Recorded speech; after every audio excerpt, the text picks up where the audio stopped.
جمال الوجود بذكر الإله ونشهد أن سيدنا وحبيبنا وشفيعنا وسندنا ورحمتنا ومولانا محمدا عبده ورسوله. أما بعد، فقد قال رسول الله صلى الله عليه وسلم: أفضل الجهاد كلمة حق عند السلطان الجائر، أو كما قال. وقال رسول الله صلى الله عليه وسلم: الحسن والحسين سيدا شباب أهل الجنة، أو كما قال. دا د محرم میاشت د عاشورې او 13 جمعه د دې میاشتې او د دې ورځې د فضیلت متعلق څه بیان کړی ستاسو مخکې، او بیا په دې ورځ کې چې د شریعت مطابق څه پکاري او نبی کریم صلی الله علیه وسلم چې څه فرمایلي د هغې بیان مې ستاسو مخکې کړی دی. یو لوی عظیمه واقعه په دې ورځ پیښه شوې ده. د عاشورې په دې ورځ باندې د دې میاشتې په 10 تاریخ چې هغه یو ګناه د نبی علیه السلام په اهل بیتو د قیامت یو منظر تیر شوی دی. د حضرت حسین رضی الله عنه شهادت او د هغه د اهل بیتو د هغې متعلق څه مختصره واقعه درته بیانو. حضرت حسین رضی الله عنه د پیغمبر علیه السلام نوسی و او د حضرت فاطمه رضی الله تعالی عنها بچی دی، د حضرت علی صاحب زوی دی، او نبی کریم صلی الله علیه وسلم د دې دواړو ورونو سره مشر حضرت حسن رضی الله عنه او دویم نمبر حضرت حسین رضی الله عنه، دواړو سره د پیغمبر علیه السلام ډیر زیات محبت و. د پیدایش نه مخکې چې دی لا پیدا شوی نو، یو جینۍ ده، یو زنانه ده، د حارث لور هغه خوب ولید هغې او پیغمبر علیه السلام لراله، وی د خدای پیغمبر یو ډېر خطرناک خوب مې لیدلی دی. نبی علیه السلام ورته وفرمایل: ووایه څه خوب دې لیدلی دی؟ وی د وینا قابل نه دی، ما ډېر خطرناک خوب لیدلی دی چې هغه ستاسو مخکې زه نشم ویلی او ستاسو په حق کې مې ډېر د خطرې خوب لیدلی دی. نبی کریم صلی الله علیه وسلم ورته وفرمایل چې ووایه. هغې وی د ما په ژبه نه خوځي، نشم ویلی. نبی علیه السلام مجبوره کړه، وی نه خامخا ماته ووایه. وی ښه نو ما خوب ولیده چې ما ستا د وجود نه د غوښې یو ټوټه را پرې کړې ده، ستا د وجود نه مې د غوښې یو حصه او یو ټوټه پرې کړې ده. پیغمبر علیه السلام مسکې شوې، دا خو تا ډېر ښایسته خوب لیدی دی، ډېر مزېدار خوب دی لیدی دی. وی ما خو صاحب وی چې ډېر د یرې خوب دی. وی نه مزېدار خوب دی. وی د خوب تعبیر دا دی چې زما د اولاد چې کوم د حضرت فاطمه رضی الله عنها ده، د هغې بچې به پیدا کېږي او ستا غېږ کې به پیدا کېږي او ستا غېږ له به راځي، ځکه چې دا زما د غوښې ټوټه ده. اولاد د انسان دپاره د غوښې یو ټوټی او د انسان د زړه قطرۍ، نو دا زما د غوښې ټوټه ده او د فاطمې رضی الله عنها اولاد به کېږي، بچې به کېږي ستا غېږ کې، او ته به د هغې لکه د دایي غوندې خدمت کې. یو څو ورځې پس مقه خوب رښتونی شو او مقه د حارث لور د حضرت فاطمه رضی الله تعالی عنها د هغه ولادت ته ماشوم هغه خدمت هغې وکړو او حضرت حسین رضی الله عنه خدای پاک د هغې په غېږ کې پیدا کړ او بیا دغې د حارث لور د حضرت حسین رضی الله عنه خدمت کړی دی. پیغمبر علیه السلام ته چې کله معلومات وشو او ورپسې زیرې لاړ د خوشحالۍ چې خدای پاک فاطمه رضی الله عنها له بچې ورکړی دی، نو فورا نبی علیه السلام فاطمه رضی الله عنها کره راغی او راتلو سره دا ماشوم روچت که په خپل غېږ کې ونیوه او پیغمبر علیه السلام وله په خپله خوله مبارکه بانګ ووی. لکه د مسلمانۍ طریقه هم دا ده، یو ماشوم پیدا شي څومره چې زر کېږي نو ښیغ غوږ کې وله بانګ ویل پکار دي او په ګس غوږ کې وله اقامت ویل پکار دي. دا چې کوم زمونږ بانګ دی او دا مونږ کوم بانګ وایو الله اکبر نه تر لا اله الا الله پورې. بعضې خلک پکې دا حی علی الصلاة و حی علی الفلاح نه وایي، دا غلطه خبره ده. پوره بانګ چې څنګ ته د مانځه دپاره وی او پوره اقامت چې څنګ ته د مانځه دپاره وی، دا بانګ او د اقامت به ماشوم له ووی او په زوره به یې ورته ووی ښیغ غوږ کې بانګ او ګس غوږ کې اقامت. او بعضې زمونږ محدثینو حضراتو یو آیت ویلی دی چې اخر کې دا آیت ورسره ووایه انی اعیذها بک و ذریتها من الشیطان الرجیم. دا کم وخت کې چې حضرت مریم علیه السلام پیدا شوله نو دا آیات هغې ته ویلی شوي، دا الفاظ ویلی شوي چې ای خدایه زه ستا په ذات باندې د دې مریم او د دې د بچي د شیطان نه پناه غواړم چې دا د دې بچي خدای د شیطان نه محفوظ وساتي. علما لیکي چې دا آیت ویل مستحب دي، دا دې ورته ووایي. او که هلکې که جینۍ وي خو انی اعیذها به وایي، دې کې ورته ترمیم او تبدیلي به نه کوي. هلکې به دا راولي چې خدایه دا ماشوم پیدا شو، د ده او د ده د بچو زه امان غواړم د شیطان نه چې خدای پاکې خدای ستا په ذات د شیطان نه محفوظ شي. دا د ښي غوږ بانګ او د ګس غوږ اقامت دا یو مسنون دی د نبی کریم صلی الله علیه وسلم د طرف نه. نو د دواړو جهانو سردار راغی، لومبي بانګ او اقامت نبی علیه السلام ورته ووایي. بانګ او اقامت نه پس نبی علیه السلام خپله خوله مبارکه کې یو کجوره خوشته کړه. زمونږ خلک ورته ګوټي وایي، دا مسنون دی، ګورې مستحب دی. یو خوله مبارکه کې کجوره خوشته کړله او هغه کجوره یې د حضرت حسین رضی الله عنه په خوله کې کېښوده، هغه اوروله. اوس هم دا طریقه ده چې یو ماشوم پیدا شي، که هلکې که جینۍ وي نو د هغې دپاره ښه طریقه دا ده چې یو کجوره یا یو خوږ شی یو نیک انسان له، یو عالم له، یو پاک سړي له یوسه چې هغې په خپله خوله کې لون کړي او بیا هغه کجوره او هغه خوږ څیز هغه ماشوم له ورکړه چې لومبې د ده وجود ته د هغه نیک انسان یا د هغه عالم او د پاک انسان لاړې داخلي شي. نو دا د هغه دپاره د برکت شی دی. زمونږ خلک خو دې څیزونو ته توجه نه ورکوي، نه د ماشوم د بانک خیال ساتي او نه د ماشوم د دې ګوټي خیال ساتي، وروسته د هغه وجود همیشه دپاره پلیت پلیت روان. نو ښه صورت دا دی چې کجوره به پاک سړي له یوسې، به یې خوله کې خوشته کړي او بیا به هغه کجوره د ماشوم له په خوله کې کېږدي چې د هغه هغه لاړې لومبی د خېټې ته ننوځي. دا یو طریقه ده د مسلمانۍ. نو د دواړو جهانو سردار محمد رسول الله صلی الله علیه وسلم همدغسې عمل وکړو او حضرت حسین یې راواخېست او خپل غېږ کې کېنو او بیا نبی علیه السلام ورته دعا وکړله، حضرت حسین ته دعا وکړله او واپس یې حضرت فاطمې رضی الله عنها ته حواله کړه. د پیغمبر علیه السلام د دې دواړو نسو سره ډېر انتهایي محبت و، دومره مینه یې وه د پیغمبر علیه السلام چې نبی علیه السلام یو ځل په منبر باندې ناست دی، دغسې تقریر کوي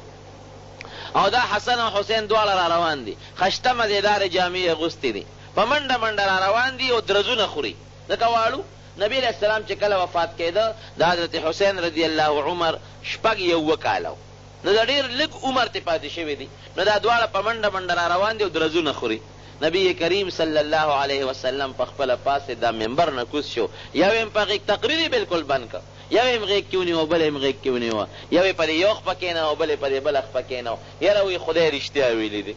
الله رښتیا وایي چې انما اموالکم و اولادکم فتنه، چې ستاسو مال او ستاسو بچي یو لوی ازمایش دی د انسان دپاره، یو لوی مصیبت دی، یو لوی ازمایش دی. وی ما دا دواړه ماشومان ولیدل چې جومات ته راننوتل او ډغر یې والې، ویړه مې ټینګ نه کړی شو، ورمنډه مې کړې، دواړه مې روچت کړل. دا د نبي علیه السلام دواړو سره محبت او مینه وه تر دې حده پورې چې نبی کریم صلی الله علیه وسلم په سجده باندې پروت و او دا ماشومان به رالل او د پیغمبر علیه السلام په شا مبارکه به د پاسه ورسواره شو، خو ماشومانو.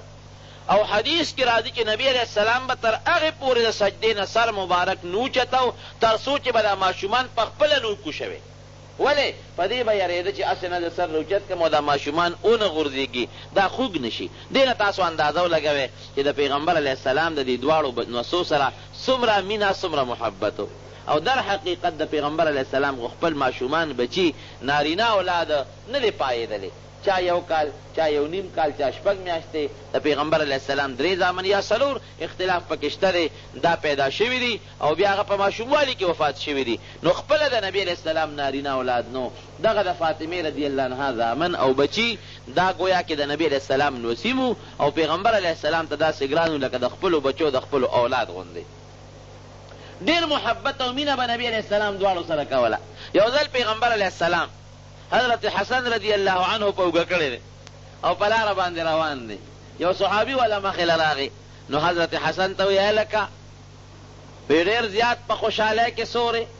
په ډېر عجیبه شاه سوا، ډېر عجیبه مرکب دې مونته دی، عجیبه سورلی باندې سورې لکه ستا سورلی نبی کریم صلی الله علیه وسلم دی، په پیغمبر علیه السلام سورې. وی نعم المرکب هو، هلکه په ډېر عجیبه سورلی سورې خشته مزېداره سورلی باندې سورې نبي کریم صلی الله علیه وسلم ورته موسکی شو وی ونعم الراکب هو وی سورلیم ډېره مزېداره او خشته ده خو شاه سوار هم ډېر مزېداره او ډېر خشته دی کم چې د پاسه سور دی هغه هم ډېر مزېداره او ډېر خشته دی نو دا د نبي علیه السلام غیر اختیاري محبت د دواړو بچو سره نبی کریم صلی الله علیه وسلم چې کله وفات شو بیا د حضرت ابوبکر صدیق رضی الله تعالی عنه خلافت شروع شو دا دواړه ماشومانو او ابوبکر رضی الله عنه به دواړو سره ډېره خصوصي مینه کوله ډېر محبت به یې ورسره کو او چې کله به ابوبکر رضی الله عنه دا دواړه ماشومان ولیدل نو هغه به هم روچت کړل او ښکل به یې کړل خو د دې عمرونه ډېر ماشومانو او کمو د ابوبکر صدیق رضی الله عنه زمانې نه پس بیا چې د حضرت عمر فاروق رضی الله عنه دور شروع شو بیا هم دا ماشومانو یو ځل نبی علیہ السلام حضرت علی صاحب سره حضرت حسن رضی الله عنه ولاړ دی حضرت عمر فاروق رضی الله عنه پې راغی نو عمر فاروق ورته په خندا شو ورته وی زما د قسمی بأبي شبیه برسول الله صلی الله علیه وسلم وما هو شبیه بعلی وی زما د قسم په خدای وی زما د قسمی چې دا ماشوم د علی په شان نه دی د نبی علیہ السلام په شانته دی دا د پیغمبر علیہ السلام په شانته دی او خدای پاک پیدا کړم داسې و چې د نامه نه پورته عیسه کې د پیغمبر علیہ السلام سره حضرت حسن د هغه په شانته و د هغه په شکل و د نوم نه پورته د پیغمبر علیہ السلام چې کم شکل و خدای هغه حسن له ورکړی او د نبی علیہ السلام د نامه نه ښکته چې کم شکل و خپې یا پنجې یا خپې مبارکې یا کونډۍ مبارکې دا شکل خدای پاک حضرت حسین له ورکړی نیم شکل د پیغمبر علیہ السلام په یو نوڅي تقسیم شوی دی نیم شکل خدای پاک د پیغمبر علیہ السلام په بل نوڅي تقسیم کړی دی دا هغه انتهایی محبت او مینه تر دې حده پورې چې یو ځل عمر فاروق رضی الله عنه په منبر باندې ناست دی منبر باندې ناست دی او تقریر کوي حضرت حسین رضی الله عنه د هغه ځای نه رامنډه کړې او عمر فاروق امیر المؤمنین دی بادشاه دی د مټې کلک ونیوه ورته وایي دا زما د پلار د منبر نه راکوز شه د خپل پلار په منبر کښېنه دا خو زما د پلار منبر دی ته په دې ناست دی راکوزه ردی نه د خپل پلار منبر چې ته وګوره او په هغې باندې کښېنه عمر فاروق رضی الله عنه امیر المؤمنین دی خلک هم ویارېدل چې خدای اوس به ورته څه وایي هغه روچت که په هغې کې ونیوه وی یقینا په ژړا شو ورته وی یقینا چې دا ستا د پلار د نبي علیه السلام منبر دی خو وی زما د پلار منبر نشته کم خوا لاړ شم زما د پلار منبر نو همدا منبر ستا د پلار دی او ته لایق یې ستا پلار لایق دی چې په دې منبر باندې کښېنې دا به ورسره هغې خپل محبت او مینه کوله یو ځل حضرت حسین رضی الله تعالی عنه په لاره باندې روان دی صحابه به دومره قدر کو د دې دواړو ماشومانو ولې هغې ته پته وه چې د نبي علیه السلام دې دواړو سره انتهایی محبت او مینه ده په لاره روان دی نو ماشومانو حضرت عمر فاروق رضی الله عنه دی خو ډېر بهادر او ډېر زیات هغه د اسلام هغه رعب و پکې خلک به ته یېرېدل خلکو یره خو څه کوي چې نبی علیہ السلام یو ځل وفرمایل پیغمبر علیہ السلام په خپل کور کې ناست دی دا ماشومان تنبل وی دې کې حضرت ابوبکر صدیق راغی هماغسې هغې تنبل و ورپسې حضرت علی صاحب راغی هماغسې ماشومان لګیا دي هغه خپله ډمامه وی تنبل وی دې کې حضرت عمر فاروق رضی الله عنه راغی هغه ماشومان وتښتېدل تنبل یې وتښتو نبی علیہ السلام عمر ته وی عمره وی چې ته کوم ځای ته راشې نو هغه ځای نه شیطان هم تښتي او ته چې په کومه لاره ځې نو تا سره شیطان هم په هغه لاره یو ځای نه ځي شیطان هم در نه تښتي دومره خدای پاک عمر فاروق رضی الله عنه له د دین غروب او دبدبه ورکړې وه نو په لاره روان دی ماشومان لوبې کوي حضرت حسین رضی الله عنه هم پکې دی چې خلکو عمر فاروق دی ماشومانو ولیده نو ټول ماشومان وتښتېدل حضرت حسین رضی الله عنه په ځای ودرېد هغه ونه تښتېد او ماشومانو ته چېرته تښتې وی امیر المؤمنین را روان دی اله منډه که تخته مونږ ونه وهي مونږ خو لوبې کوو بس کارونه کوو حسین رضی الله عنه ورته وایي دا خو امیر المؤمنین نه دی دا زمونږ نوکر دی راځئ دا خو زمونږ خادم دی زمونږ نوکر دی دا امیر المؤمنین نه دی زمونږ نوکر دی چا بیا راځئ حضرت عمر فاروق رضی الله عنه ور منډه کړې او حضرت حسین یې په غېږ کې رونیوه وی ووایه تاسو وې علي صاحب رضی الله عنه هم دغه مقام کې راغی ورته وی امیر المؤمنین مه خفه کېږه خیر دی ماشوم دی پوه نه شو ورته وی نه دا ماشوم به زه بوزم او ده چې دا کومه خبره کړې ده د دې به لیکل او دسخط علم ده څو وې ما ته هغه هم پریشانه شو چې یاره دا خو یقینا د امیر المؤمنین په حق کې لږ ښه خبره ونه شوله ځکه د مسلمانانو بادشاه دی او ټولو مسلمانانو مشترکه طور خپل امیر جوړ کړی دی، امیر المؤمنین دی. حدیث ورته وی خیر دی امیر المؤمنین خفه کېږه ماشوم دی. وی نه د ما د قسم په خدای وي که مې پرېښود هله به یې پرېږدم چې دا دستخط ماته وکړي چې دا کومه خبره یې وکړه. بس خلک هم حیران شو. حضرت حسین رضی الله عنه یې بوته او ورته وی شابه بچې ولیکه چې عمر زموږ نوکر دی، دا فورا ولیکه او دستخط ورته وکړه. خلکو وی زه ولیکه نو چې دې باندې به عمر څه کوي. غصې اخیستی دی چې لیکل یې وکړل. حضرت حسین خو ماشوم دی او وی لیکل چې امیر المؤمنین عمر دا زما نوکر دی او لاندې مې بچې دستخط ورته وکړه. دستخط یې ورته وکړه. ښکلی کوې زه اوس بچې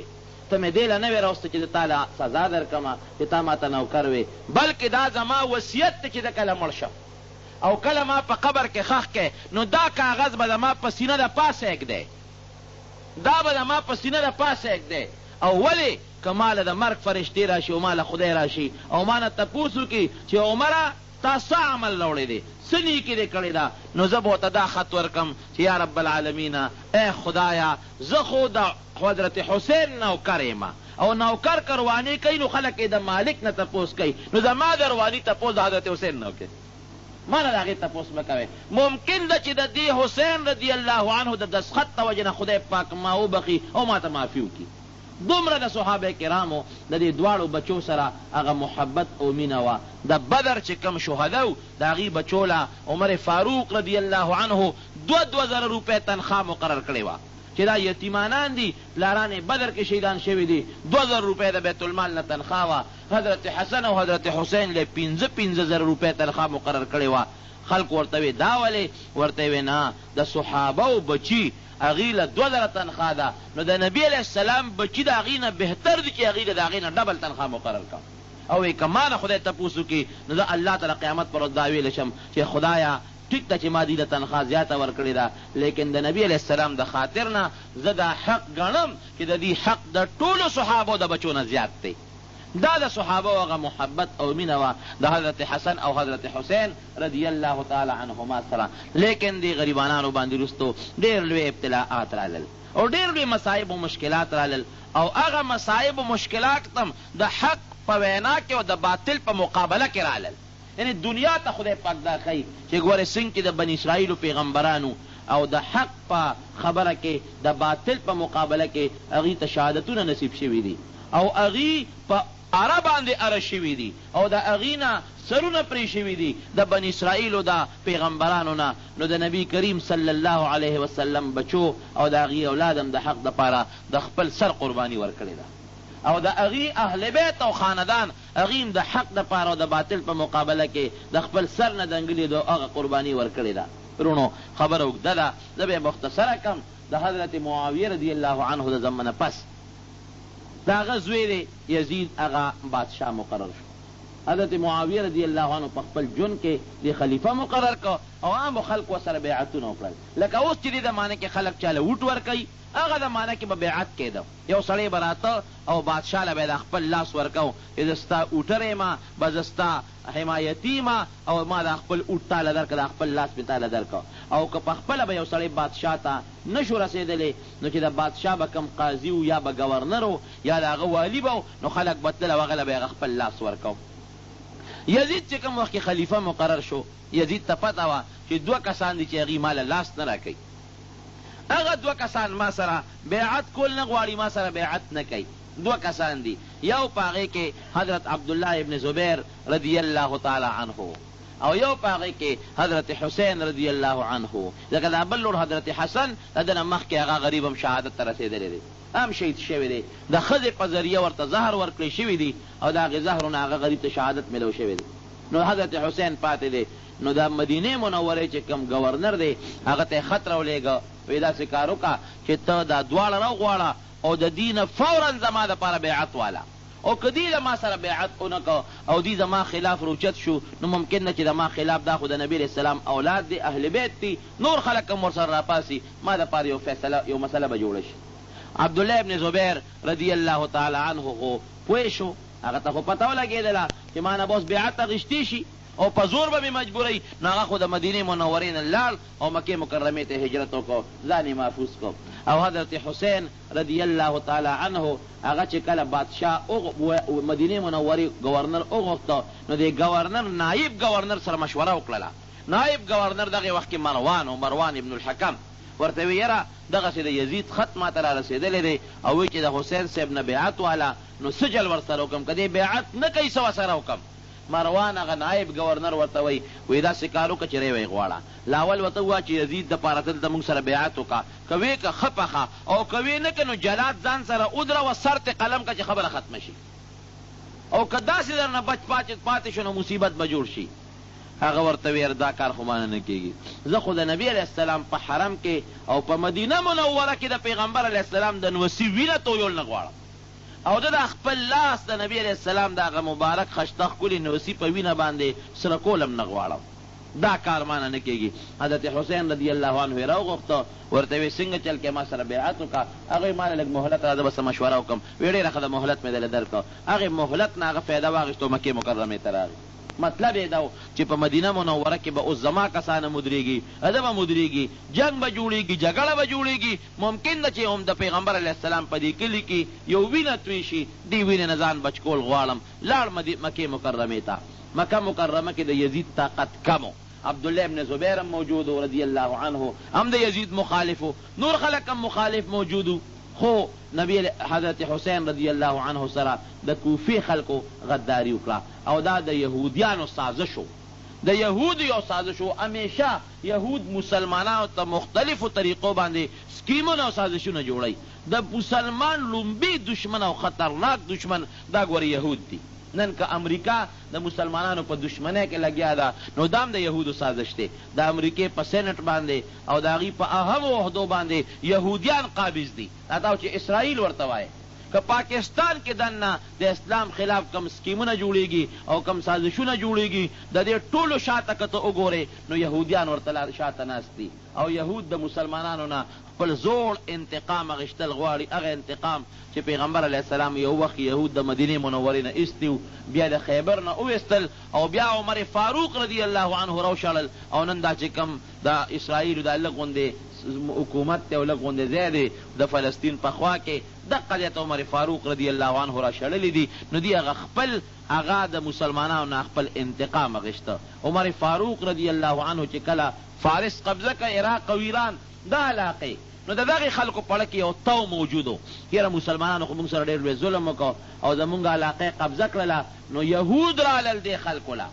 او دې کې څه غلطې عقیدې را مخکې کړلې او د مسلمانانو خلاف یې سازشونو سکیمونه جوړ کړل. دا د یهودو یو طریقې کار و. بهر صورت د کوفې خلکو کې عمدي یهودو کار وکړه. یو د یهودیانو یو تنظیم دی، هغې دا چل وکړه چې حضرت حسین رضی الله عنه ته خطونه ولېږل چې مونږه د کوفې خلک دا ستا د پلار د علي رضی الله عنه تابعدار یو او ستا هم تابعدار یو، او د پیغمبر علیه السلام د خاندان او د هغه د نوسو د خپو خاورې یو، ته فوراً کوفې ته راشه، مونږ به تا خپل بادشاه مقرر کو، مونږ به تا خپل امام مقرر کو، او یزید حکومت مونږ نه منو. د مشورې شروع کړې حضرت حسین رضی الله عنه د خپلو نږدې ملګرو سره، حضرت عبدالله ابن عباس سره، دارنګې نورو ملګرو سره چې زه څه وکړمه. خو حضرت حسین رضی الله عنه له هېچا هم د کوفې د تلو مشوره نه ورکوله. یار یو به ورته وي، عبدالله ابن عباس ورته وي ګورې زه ته دا مشوره نه در کوم، کوفې ته به نه ځې. وی د کوفې هغه غدار خلک دی چې ستا پلار هغې وجلی دی، حضرت علی رضی الله عنه یې وجلی دی، نو موږ یریږو چې ګورې تا بوځي او تا هم وجني، پام کوه ګورې کوفې ته لاړ نه شي. بل چا نه به مشوره واخېسته، هغې به م ورته وي چې ګورې موږ د کوفې د تلو مشوره نه در کوو. لیکن د کوفې نه چې کم خطونه حضرت حسین رضی الله عنه ته راغلي وو، نو هغه خطونه تقریبا 2 مضبوطې تیلې ته ډکې شوې وې، او هر یو خط کې ورته دا لیکلي و چې ته فوراً کوفې ته راشه. د کوفې ماحول ډېر سازګار دی او دې ته تیار دي که ته کم وخت راورسئ تا سره بیعت کوي او ستا امام مشري مني، ستا بادشاهي مني، د یزید په مقابله کې تا له لاس در کوي. څومره زر چې کیدی شي نو ته کوفې ته ځان راورسوه. حضرت حسین رضی اللہ عنہ خپل د ترزوی مسلم ابن عقیل رضی اللہ عنہ اولیگا یره داس یواز د نظم لاول ګورم چې دا خبره حقیقت لري او کنه لري. حضرت مسلم ابن عقیل رضی اللہ عنہ کوفه ته اولیگا اج کوفه ته ورغه اتلس زرو کسانو داغه په کوفه کې استقبال وکړو او ټول ورته و چې ته حسین صاحب دی ولې نه راوستو؟ ویل اول زر عالم چې حالات معلوم کم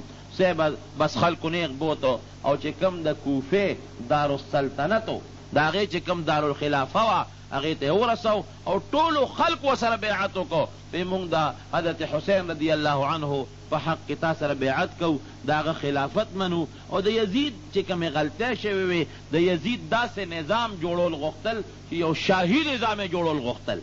هغه د شریعت د احکامو هېڅ قسمه پابندی قبلول نه غوښتل د صحابه او د پیغمبر علیه السلام د نظام څخه تحفظ یې نه غوښته هغه دا غوښتله چې بس زه یو شاهي سلطنتي زیمه زما نه پس زما زوی وي د هغه نه پس د هغه زوی وي او که څوک زما مخالفت کوي یا به پیسې ورکوم یا به د حکومت لالچ ورکوم یا به د وزارت لالچ ورکوم ځان له خپل یو شاهي سټیټ جوړول غوښتل. صحابه کرامو دا چته منله هغې ووایي چې دا خو نبي علیه السلام چې کم نظام راوړلی دی د قرآن او د حدیث کم نظام یې راوړلی دی او هغې دپاره د بدر او د احد او د خندق غذاګانې شوي دي او د نبي علیه السلام غاښونه مبارک پکې شهیدان شوي دي اوس هغه نظام ته کوم ځای ختمولی شي او د هغې دپاره به مونږ حتی لوسه چې څومره مضبوطه مقابله به کوو خو به هر صورت زور چې کوم وخت راشي نو خلک بیا غلی شي د زور د مخې بیا هېڅوک هم غږ نشي کولی د دنیا دا زور او بیا د بادشاهۍ دا زور چې راشي نو ټول خلک غلی شو چې غږ نه کوو صرف دا دوه کسانې مقابلې ته ولاړو یو عبدالله ابن زبیر رضی الله عنه او یو حضرت حسین رضی الله عنه. نو چې کله حضرت مسلم ابن عقیل د حضرت حسین د ترزوی کوفې ته لاړ او خلکو استقبال وکړو او د سره بیعت وکړو نو هغه یې خط ولیکه او خط یو قاصد له ورکړی دا مکې مکرمې ته ورسې حضرت حسین له به یې ورکړي او هغې کې لیکلي چې ته فورا کوفې ته را روان شه. د کوفې خلک ما ولیدل هغه زمونږ ډېر زیات تابعدار دي او د صحیح اسلامي نظام غوښتونکي خلک دی د یزید د نظام بالکل مخالفت کوي او کلک مخالفت کوي او تراشه بس دا به مونږ سره بیعت وکړو انشاءالله چې زمونږ خپل د پیغمبر علیه السلام چې کوم راوړلی شوی نظام دی او د هغه کم دین دی او د هغه کم عدل و انصاف دی انشاءالله هغه نظام به جاري شي فورا را روان شه. حضرت حسین رضی الله عنه خپلو ملګرو ته ووایي چې مونږ خو ځو خو چا وله مشوره نه ورکوله. اخر کې د ده یو دوه خبرې دي. یو خبره یې دا وکړله وایي ما خپل نیکه نبی علیه السلام په خوب کې لیدلی دی. خلکو پوهېږه ګوره د کوفې په خلکو اعتماد مه کوه که د کوفې خلکو له ورلې ممکن ده چې څه ضرر به درته ګورې ورسوي چې ورنشي دې خلکو له هغه وایي ما یو خوب لیدلی دی د خپل نیکه نبی علیه السلام مې په خوب کې لیدلی دی او پیغمبر علیه السلام راته په خوب کې فرمایلی دي یو حکم یې راته راکړی دی هغه حکم پوره کولو لازم. اوس د خدای خوښه ده که د پیغمبر علیه السلام هغه خبره ما سره برابر خیږي او که د ما خلاف خیږي که زه مرم او که د جمدې پاتې کېږم خو ما ته خپل نیکه په خوب کې یو وصیت کړی دی او هغه وصیت پوره کول غواړم هغې لازم. وی هغه څه وصیت دی؟ وی نه ما سره دا خبره هم شوې ده چې دا وصیت به تر مرګه پورې چا ته اړو په خولې وی نه چې دې کې څه دي. هغه خبره ښکاره نه شوه چېرې دته نبي علیه السلام په خوب کې څه ویلي دي او دویمه یو خبره د خولې نه ده ووتله وی د ځان نه هغه ګډ جوړول نه غواړم چې د هغه وینې دی د مکې مکرمې په حرم کې توی شي. وی که د مکې مکرمې د حرم نه یو لیش بارم مړ شم نو دا ماله غنیمت دی دا مرګ مې خوښ دی خو د مکې مکرمې د حرم په ځمکه زه خپله وینه یا د بل مسلمان وینه تویدل نه غواړم. خیر صحابه کرامو منې کو او د هغې مقصد په دې کې دا لکه یو سړی د دین په جذبه باندې میدان ته وځي یو جهاد له میدان ته وځي نو بعضې خلک یې کمزوري مسلمانان هغې ورته یاره بس پرېږده لیکن د دین غیرت او جذبه چې یا کې موجود دی هغه وایي خو مرګ یو مرګ دی که نه سر ورکول یو ځل سر ورکول دی که نه د حق دپاره او د باطل په مقابله کې مرګ خو یو ځل مرګي شل ځله خو مرګونه نه راځي او د مسلمان عقیده هم دا ده چې کم وخت د انسان دپاره مقرر دی هم هغه وخت به د انسان نڅا خیږي نه د هغې نه مخکې ختیږي نه د هغې نه وروستو ختیږي. دغه عقیده خو د پیغمبر علیه السلام د نوسي مضبوطه وه. قافله روانه شوه چې قافله روانه شوه دې خوا د مکې مکرمې نه قافله روانه شوه کوفې ته اخوا مسلم بن عقیل نه چې کله یزید خبر شو چې وایي دا خو ماته حالات خراب شوي دي نو هغه یو سړی راولېږه عبیدالله ابن زیاد دی فورا ولېږه او دی د کوفې د بصرې د علاقې ګورنر مقرر کړ او سخت حکم یې ورته وکړ وی ورتلو سره چې مسلم ابن عقیل پرې نه دی دی به فورا مړ کې او حضرت حسین رضی الله عنه متعلق ته یزید ویلو چې قدیم درغه نو دته بغاګ نه کې گرفتار به کوماله به راورسه دې چې څنګه راغی د پیسو لالچ خو خطرناک شی دی کنه پیسو د پاره خلک دینم پریدي ایمانم پریدي ډیر داسې شوي دي پر ارث پریدي هغه پیسو سړی دی راغی پټ راغی او بیا یو دی کې د یو سړي سره او بل سړي سره پټ سمجوتې وکړه چې زه یزید گورنر مقرر کړم د دې علاقې دا د هغه فرمان دی او چې څوک د هغه خبره ومني هغه له به دومره پیسې ورکوو دا دولت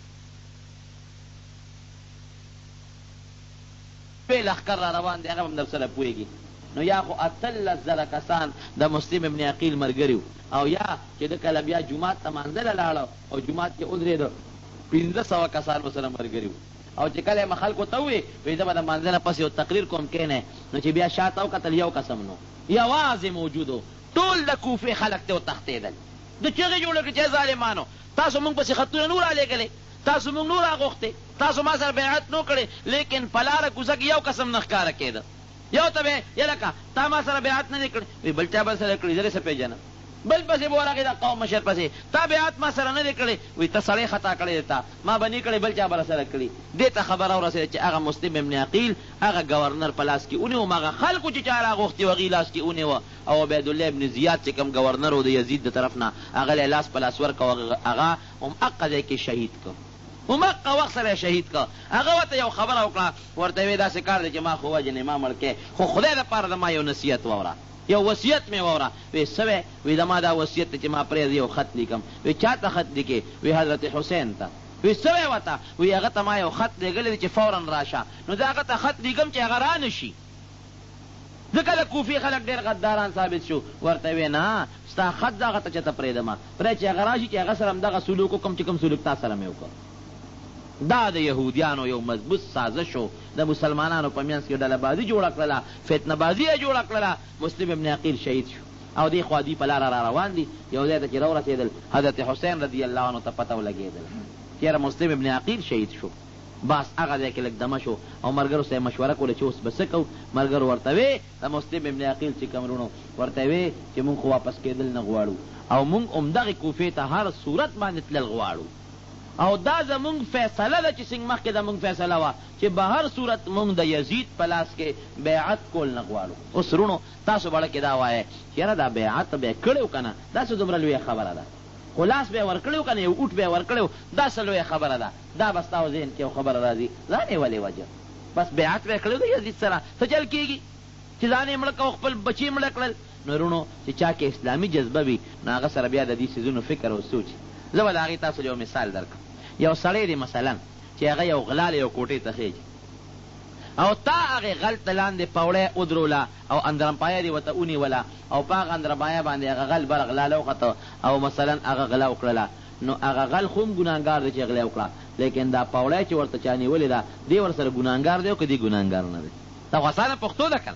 لازما دی ورسره ګناهګار دی که ده ورته دا پوړی نه ونیولې او ده وله لاس نه ورکړی دې غل د کوټې نه غلا نه شوه کولی دې که دې کوټې ته وخته او د کوټې د سر نه یې غلا وکړله ټیک د مال د غل کور ته لاړ لیکن د آخرت په سزا او په وبال کې ورسره دغه سړی سر په سر شریک دی چې چا ورته پوړی نیولې ده اندرمپایه ورته نیولې ده او د هغه په وجه د غل کوټې ته ختلی دی دا خو د شریعت حکم هم دی د پښتو فیصله هم ده او شرعي قانون او شرعي حکم دی د قرنګیرونو د اوټ حکم هم دی ګورې په دې ځان پوه کې یو سړی ګنکپ دی یو سړی غل دی یو سړی دوکمار دی یو سړی شریعت نه مخالف دی او تا هغه له اوټ ورکړه اوس هغه سړی ستا دا اوټ بیعت دی ستا په اوټ باندې ستا په دې بیعت هغه سړی هغه مثلا وزارت ته ورسېد هغه مثلا ممبر شو هغه وزیر اعلی شو هغه وزیر اعظم شو هغه صدر پاکستان شو مثلا یو حد ته ورسېده هغه چې څومره ناروا کوي او څومره ګناهونه کوي او څومره حرام کوي د قیامت پر ورځ د خدای په دربار کې پوره حصهدار ورسره دی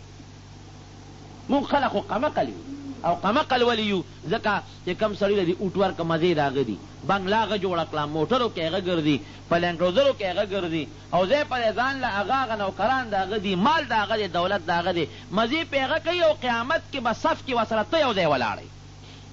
ته دا نه شي ویل چې خدایه پاکه ما ولې رانیسې مزې خو هغه کولې سینماګانې خو هغه جوړولې دولتونه خو هغه ګټل کارخانې خو هغه جوړولې بنګلې خو هغه جوړولې خدای ما خو پکې جوار او مغه مخکنۍ ډوډۍ م ورسره هم ډوډۍ ده الله به وایي دغه مزې او دغه حرام چې هغه ګټلی دي ستا په اوټې ګټلې دي ستا په دستخط یې ګټلي دي که تا ورته اندرمپایه نه و نیولې دا ظالم به دغه غلاله نه وی تللی او تا ته خو پته و چې دا غل دی نو ولې دې ورته اندرمپایه نیوله دا ګورې مونږ ځان له آخرت تباه و برباد کړ د معمولي او حالانکې ستا د اوټ نه خبرېږي څوک بغیر د خدای نه یو خو ښکاره اوټ دی او ښکاره لاس نیول دی دا خو به ته د یارې مې یو سړي سره لاس اوچت کې لاس اوچت کې نو د یارې به هم لاس اوچت کې یا ته وي راشه ما سره یو موقع له لاړ شه د یارې به مو سره موقع له لاړ شي لیکن کومه کوټه کې چې ته اوټه چې بغیر د خدای نه بل څوک تا نه خبرېږي هېڅوک هم نه خبرېږي ولې الله آخرت غر کې او زه یې څه دپاره ډوزمه د چا کوټه کې خو نوس خپل آخرت د بل دپاره برباد دی دا زمونږ د خلکو یو دپاره اوټونو دپاره یو سره جګړې بل سره جګړې یو سره ودرېږه بل سره ودرېږه همدقه ظالمان دي دقه ظالمان دي کله په یو جامه کې در باندې مشران راځي کله په بله جامه کې در باندې مشران راځي او زما او ستا د لاس نه همدقه ظلم ته دا ظالمان رسېږي نو مزید دغې خلقو کړې په دنیا کې د هغې بچي په لویو لویو کالجونو یونیورسټو کې مفت تعلیمونه کوي او سبقونو یې مزې هغې خلقو کړې او آخرت پې تا تباه و برباد که اوس ته ووایه چې ته هوښیار یې او که ته قمقل یې دا خو قمقلتوب دا خو هوښیارتوب نه که یو سړي کې صلاحیت وي هغه له اوټ ورکړې نو ټیک خبره ده یو سړی دیندار دی هغه دې اوټ ورکړه نو ټیک خبره ده یو سړی صحیح مسلمان دی سوچه مسلمان دی او د قوم د هغه اوټ خدمت کولی شي وله دې ورکړه خو ټیک خبره ده لیکن یو سړی ګنکپ دی او غل دی او تا وله اوټ ورکړه د ځان یې نه ویم د قرآن او د حدیث په رڼا کې درته ویم نو دا سړی بالکل هغه غل او ګنکپ سره مستقل شریک پاتې شو کلک شریک دی ورسره دا حضرت حسین رضی الله عنه ولې بیعت نه کو هغه ته پته وه چې دی خو یو شاهي نظام جوړول غواړي دی خو د پیغمبر علیه السلام د حدیثو او د قرآن مخالف نظام جوړول غواړي دی خو د حدیث او د قرآن پروا کول نه غواړي هغه نظام دپاره چې د دواړو جهانو سردار غاښونه مبارک شهیدان شوي دي د احد او یا صحابه کرام شهیدان شوي دي په سونو حافظان پکې شهیدان شوي دي خو دې تسنس کول غواړي که زه ورسره بیعت وکړم او زه وله اوټ ورکړم خو ده سره زه هم شریکېږم لهذا دې اوټ کې ځان شریکول نه غواړم دې بیعت کې ځان شریکول نه غواړم ځان شهادت ته رسول غواړم خپل بچي دو کول غواړم لیکن دې کې قطعا ځان شریکول نه غواړم د یزید په دې ظلم کې او د هغه په خلافت کې چرم ځان نه شریکوم دې دپاره حضرت حسین رضی الله عنه خپل سر نه دنګلي به هر صورت روان شو د کوفې په طرف دا ډېره اوږده واقعه ده خو زه درته هغې هغه خاص ځای نه بیانوم او مختصر یې درته ویمه یو مقام کې وله د عبیدالله ابن زیاد گورنر جرنیل راغی حر د هغه نوم دی حر او هغه سره 12,000 لښکر دی د حضرت حسین رضی الله عنه مخې له راغی ورته یې څه کوې وی کوفې ته ځم وی کوفه کې څه کوې وی د کوفې خلکو ما له خطونه را لېږلي دي وی کوفې ته نشې تللی وی څوک وی به داسې به کوې چې زه د لاس په لاس نیسم پرېږدم دی نو یزید له به دې بوځم حضرت حسین رضی الله عنه دی داسې چېرته کېدی شي ما به د کوم ځای نه وی دې لاس نه ودې نیسم وی دا د نبي علیه السلام د نوسي لاس دی دی له به ستا لاس اله راځي چې د ما د سر نه د تنې نه سر جدا شي او تر څو چې د ما په تنې پورې سر پیوستی نو د پیغمبر علیه السلام د نوسي لاس لا د یزید یا د هغه د گورنر یا د هغه د یو فوجي لاس نشي را رسېدی هغه بهادري چې کم په علي صاحب کې موجوده وه خو بچو کې به خامخا هغه بهادري موجوده وي قصه ډېره اوږده ده رونو مختصره دا ده چې د کربلا یو میدان دی او هغه د کربلا میدان ته کې دوی دواړه فوجونه یو بل سره دیره شو او بیا دا چې موجوده د محرم کم 10 تاریخ دی په دې 10 تاریخ باندې هغه مضبوط د قیامت چې دنیا کې یو قیامت و هغه د قیامت واقعه پیښه شوه او دې ته خبره ورسېدله چې د اهل بیت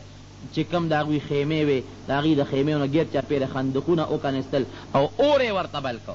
او چې کم د فرات د دریاب اوبه دي په هغې باندې خلک مقرر کړل چې ګوره پام کوئ چې دوی له اوبه ورنه کې پام کوئ چې دوی له اوبه ورنه کې تر دې حده پورې چې دا کم جرنیل دی د یزید د طرف نه دې وروستو راځي او د حضرت حسین سره ملګري کېږي وی باس ما نه ظلم شوی زه هم د ده ملګري کېږم او بیا دې پاسي او خلکو ته اعلان کوي ای خلکه یو تپوس ته نه کوم وی تاسو نه دا تپوس کومه چې د یزید د مور نوم سمیه دی وی د سمیې زوی غوره دی او که د فاطمې رضی الله تعالی عنها زوی غوره دی دا یو جواب خو راله راکړی که نه لیکن دې جواب خو څوک ورکولی شي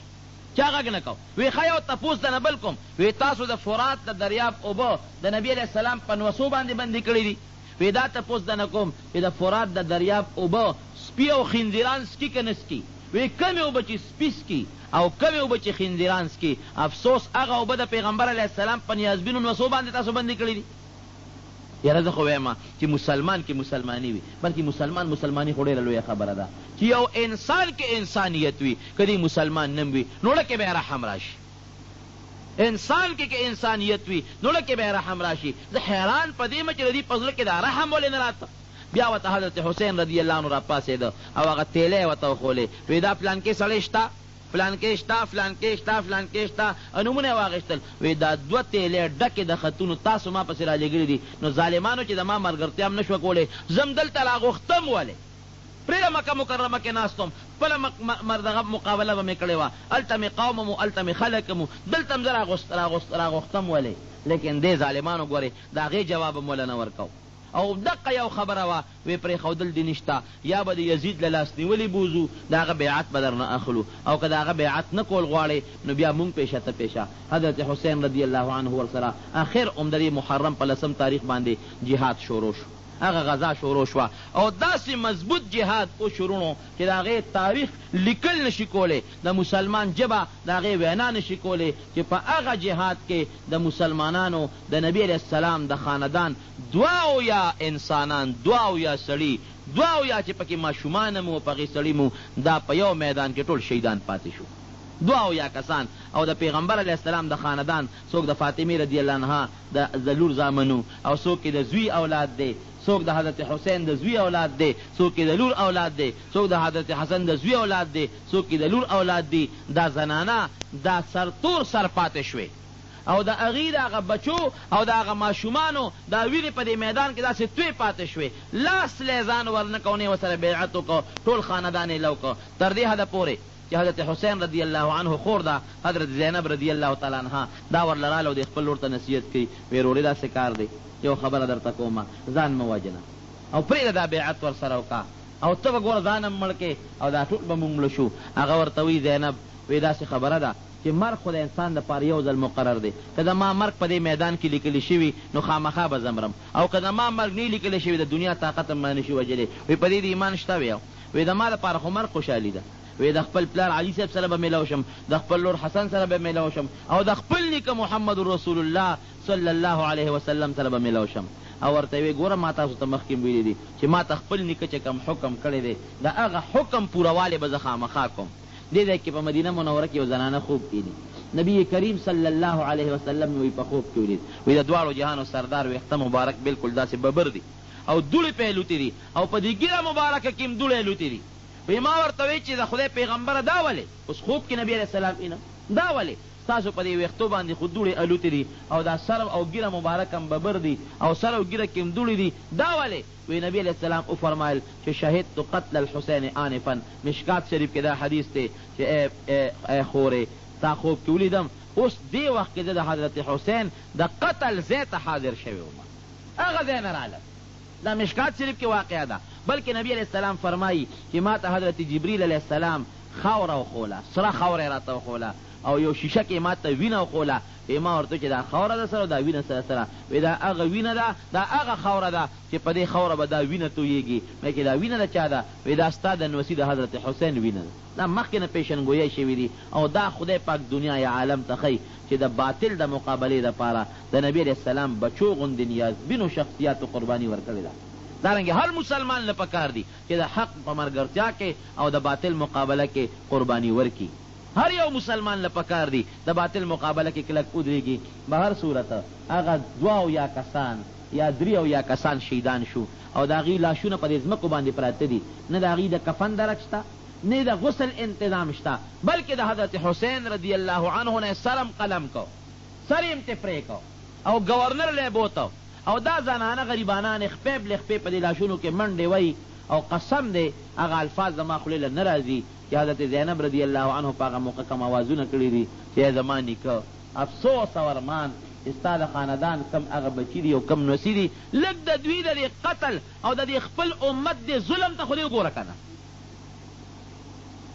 د نبي علیه السلام د یو امتي به د هغه نوسي له لاس ورشي دویم د انسان لاس به موله ورنشي راشه د دې خپل امت د ظلم ته خو دې وګوره که نه او د قیامت په میدان کې هغه انسان چې د پیغمبر علیه السلام په نوسي لاس اوچت کي د نبي علیه السلام د شفاعت امید به څرنګې ولري په کومو سترګو مخامخ به پیغمبر علیه السلام ته مخامخ شي بیا چې عبیدالله ابن زیاد ته ور مخامخ حضرت زینب یو پکې یو ماشوم بیمارو هغه حضرت علی زین العابدین دی رکوټ او ماشوم او بیمار او دی پکې بچ پاتې شو. دا قافله کله وروستله هغه گورنر ظالم وی دا ښځه څوک ده؟ وی دا جی زینب ده. وی دا څوک ده زینب؟ وی دا د حسین خور ده، د فاطمې رضی الله عنها لور ده. پیړه دې یخ شو. او ورته وایي زړه دې وی یخ شو. هغه ورته وی اوړه مې یخ شو. وی ولې زړه یخ شو؟ پیړه مې په دې یخ شو خوشحاله شوم چې زما پلار او زما ترونو زما د خاندان خلک زما نیکه او زما پلار له ور ورسېدل. وی ستاړه یخ نه شو، ستاړه به هله یخ شوي چې زما پلار زما رور او زما ویرونو لا د یزید سره بیعت کړی وي، هله به ستاړه یخ و، خوړه مې دله یخ نه کوئ. نو دې څه وایي؟ یاره وی خو حقیقت تا دې ما ته پته ولګېدله چې ته د ډېر بهادر سړي خورې او د بهادر انسان لورې. دا ورته وایي ښځه کې به څه بهادري وي، خو حق خبره مې ستا مخکې وکړه. وی دا بله لږ څوک دی؟ وی دا د حسین رضی الله عنه زوی دی. وی ښه ډېره له سنګجم دی پاتې شو او جلاد ته حکم وکړي دی فوراً مړ کا. او ورته یو وصیت کوي ټیک ته چې ما وجنې بالکل ما مړ کا، زه به ستا مرګ ته تیار یم، خو یاره یو درخواست ته بس کوم. ته ګورنر یې، دې وخت کې ستا لاس کې اډر دی چې څه کوې کولی شې، خو یو درخواست ته کوم. وی څه وی؟ وی دا څه کار دی چې دې ته مه ګوره چې دا زما ترور ده یا مې خور ده یا مې د تره لور ده، دا ماشومان یې زنانه. دې ته وګوره چې دا د رسول الله صلی الله علیه وسلم مکرم خاندان دی او د هغې خاندان ګلونه دي. د پیغمبر علیه السلام په مخ د ځمکه نن خاندان بې دوی نه نشته، بې دوی زنانو نه د نبي علیه السلام اولاد او بچي نور څوک نشته. نو ما که مړ کې مړ مې کا، خو د خدای خاطر وکړه چې دا ماشومان او دا جینکې او دا زنانه دا چېته د محفوظ انسان په لاس کې مکې مکرمې ته یا مدینې منورې ته ورسوه چې د دې عزت لوټ نه شي،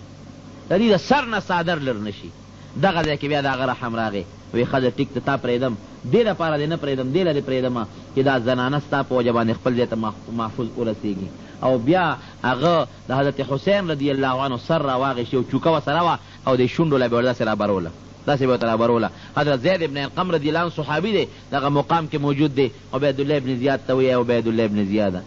وی زما د قسم په خدای، او وایي څه بد شکله داسې ورته وایي حسین صاحب ته، وی زما د قسم په خدای وي چې دا مخ چې ته ورته نن بد شکله وی، دا د رسول الله مبارک د مخ په شان مخ دی، د نه ښکلی شکل نن په مخ د ځمکه نشته. او وی زما د قسم په خدای وي چې کومو شونډو له ته چوکه رابرول غواړئ، وی ما په دې سترګو د ما د په خدای قسمي چې ما د دواړو جهانو سردار لیدلی دی چې په دې شونډو باندې خپلې شونډې ښودې دي. او دې هلک ته نبي علیه السلام فرمایلی دي چې الحسن والحسین سیدا شباب اهل الجنه، چې کم ځوانان په دنیا کې مړه شوي دي او جنت ته هغه خلک ورسي، نو حسن او حسین به د هغوی سرداران وي. ما په خپله نبي علیه السلام لیدلی دی چې دا ماشومان یې په خپلو غېږو کې نیولي دي او په خپلو وجود کې ځان سره نیولي دي. یو ځای ظالمه ته د دې شونډو له ګزارونه ورکړي. هغه قافله بیا بوتلله یزید له، خو به هر صورت یزید د حضرت حسین رضی الله عنه په مرګ باندې د خفګان اظهار کړی دی او هغه بیا گورنر ته خبر هم کړی دی، وی بدبخته تا ته خو ما دا نو ویلې چې تا دا مړه کا، ما خو تا ته وی چې دا جمدي ونیسه او مال یې راوله. دا خو تا انتهایي ظلم کړی دی چې د نبي علیه السلام ټول خاندان او ټول بچي او د هغې خاندان دی بالکل ختم. ځکه څومره چې د نبي علیه السلام خاندانو او په هغې کې نارینه خلکو ټول ختم شو بغیر د یو د حسین رضی الله عنه د بچي نه. رونو دا د مسلمان دپاره او خصوصا د نبي علیه السلام د امت دپاره یو لوی د عبرت واقعه ده. او دا د افسوس چې موږ مسلمان ته عبرت وانغشته، دا د عبرت یو لویه واقعه ده چې تاسو په دې نظر وکړئ چې دا دومره لوی شهادت او دا دومره عظیم قیامت په دې خاندان نبوت باندې ولې راغی؟ صرف او صرف د باطل د مقابلې په صورت کې. او د یو تاسو ته چې یو معمولي شی ښکاري، هغه معمولي شی څه دی؟ یو جابر باطل له د بیعت لاس یې ورنکه، یو جابر باطل له خپل اوټ ورنکه او په هغې کې هغوی ته شهادتونه نصیب شو. نن موږ به خپل حال ته وګورو چې آیا د نبي علیه السلام او د هغه د بچو په نقش قدم څومره پورې موږ مزل کړی دی، څومره پورې پې کوو څومره پې نه کوو. رونو د یهودو دا سازش و، د مسلمانانو جنگول او اهل بیت بربادول، دا د یهودو سازش و. نن هم خفه کېږئ ما، صفا خبره درته کومه، نه د چا نه یره کوم نه د چا نه ترخه کوم، صافه خبره درته کوم چې نن هم زمونږ په پاکستان کې کوم پروګرام شروع دی او موجوده چې کوم زمونږ حکومت شروع دی، دی کې هم د یهودو سازشونه مکمل روان دي. کلک د یهودو سازش دا روان دی، ځکه چې څومره تاسو ته پته ده چې څومره وزیران په موجوده حکومت کې اغېشتلی شوي دي، اکثر د انجیو سره متعلق دي. بعضې وزیران دي هغه د یو تنظیم سره تعلق لري، بعضې وزیران د بل تنظیم سره تعلق لري. او تاسو که اخبار پرون کتلی پرونی اخبار که تاسو کتلی پاکستان تاسو وګورئ چې د پاکستان وزیر خارجه په لندن کې د بی بی سی له کوم انټرویو ورکړې ده، نو ډېر افسوس دی،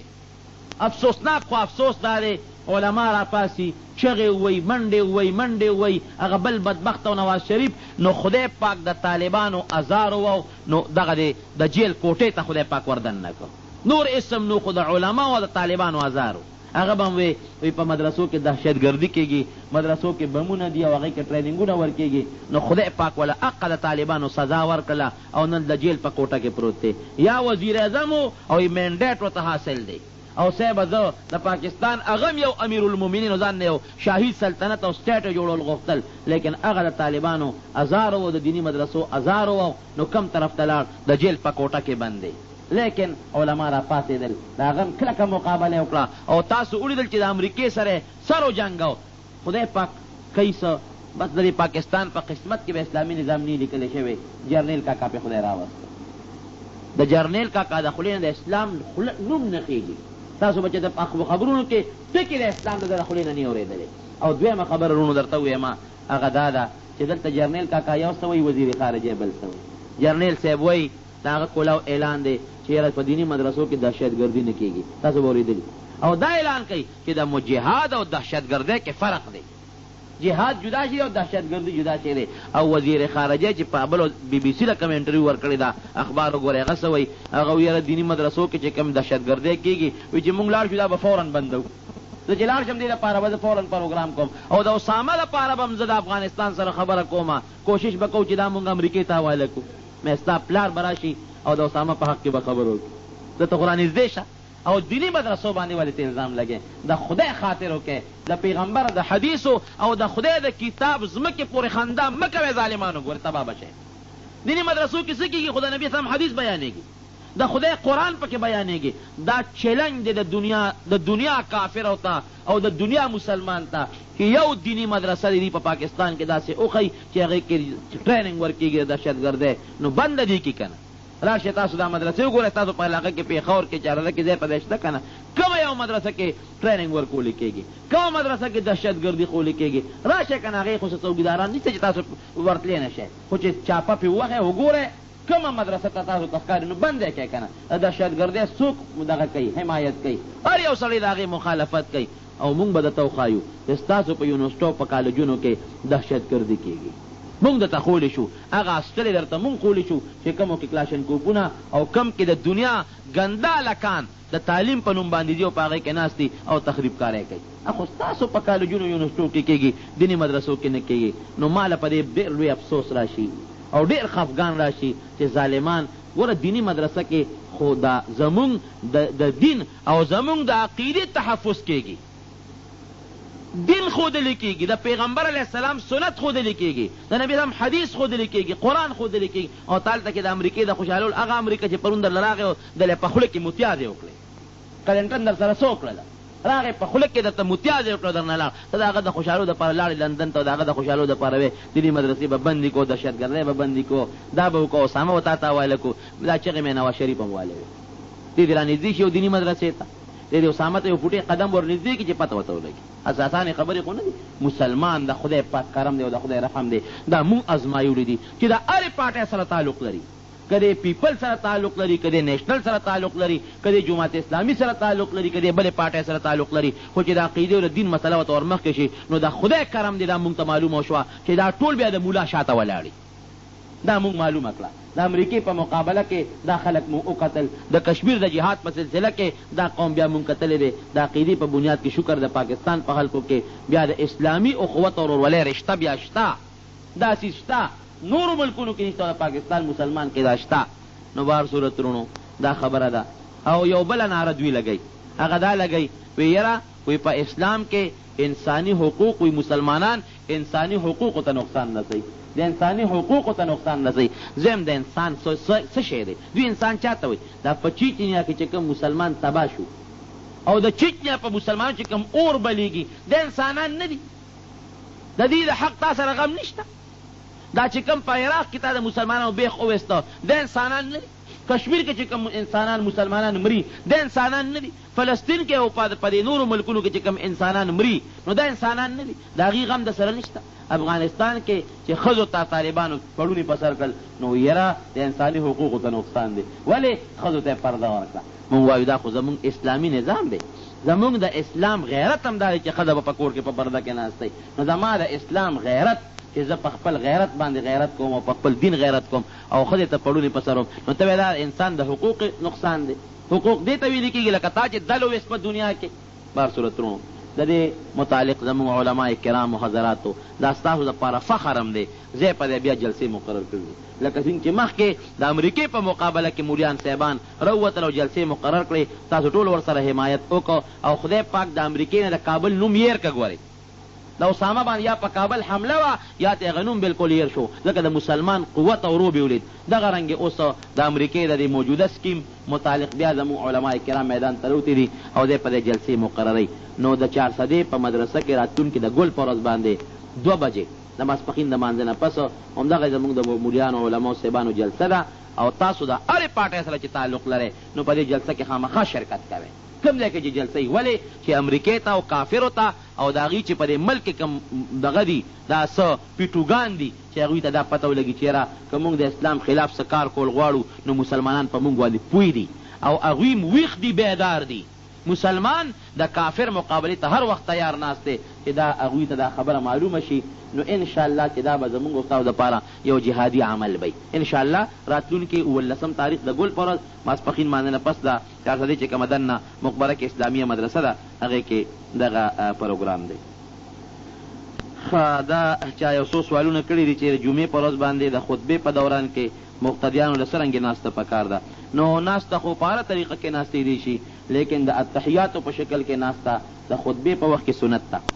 او خطبه چې دا کم وخت کې بانګ وویلی شي دا اوس چې کم بانګ ویلی کېږي دې نه پس خطبه شروع کېږي تر د مانځه پورې. نو دې دوران کې د اتحیاتو په شکل کې ناسته سنت ده او که په هغه شکل سړی کینې دي اسم کینې نو خیر دی خو خبرې کول پکې ښه نه دي بلکل، بلکې دې کې تسبیح اړول هم ښه نه دي، بلکې دې وخت کې نفل کول هم ښه نه دي. او چې دا کم بانګ ویلی کېږي د خطبې د دې بانګ جواب هم نشته. بعضې خلک دې بانګ سره الله اکبر الله اکبر جواب کوي دې جواب که پړه کې یو سړی کوي کولی شي په خولې د دې جواب هم نشته. او دا دې کې هم ده چې د خطبې د اذان جواب صحیح دی که نه دی مقتدیانو له نه د خطبې د بانګ اذان